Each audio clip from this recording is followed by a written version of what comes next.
אני היסטוריון של המזרח תיכון בימי הביניים, גם בקשר למרכז אסיה וגם לים התיכון. אני מתמקד במדינה ממלוכית, שהתחילה במצרים ב-1250.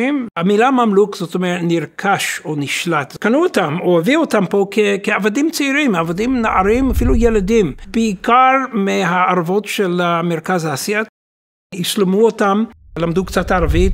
הם השתחררו מהעבדות בגיל 18 והפכו להיות חלק מהאליטה צבאית ופוליטית. רוב הסולטנים היו ממלוכים עצמם. הממלוכים סילקו את הצלבנים, הדפו את המונגולים, הקימו פה מדינה שהחזיקה מעמד 4,000 שנה, ואנשים בנו הרבה בתקופה הזאת, הקימו מדינה יחסי ריכוזית. הבירה הייתה קהיר, אבל היו להם גם סניפים בערים אחרות, בעיקר בסוריה. המחקר שלי מבוסס בעיקר על קריאת טקסטים בערבית מהתקופה הזאת, אבל אני נעזר מארכיאולוגיה.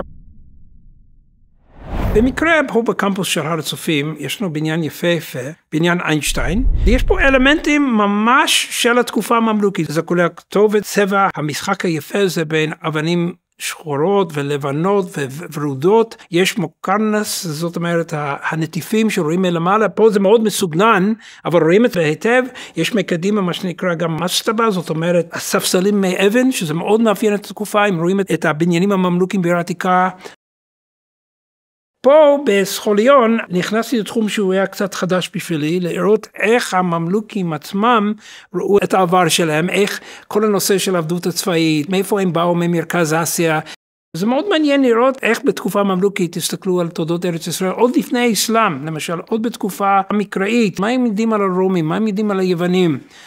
בהתחלה הם ראו את עצמם כמגיני אסלאם, וזה חלק מהזהות שלהם, וככה הם הצדיקו את שלטונם, וככה אני חושב ראו אותם באופן כללי, עד שבאו העות'מאנים ב-1516-17, וסילקו אותם ושמו קץ לשלטונם.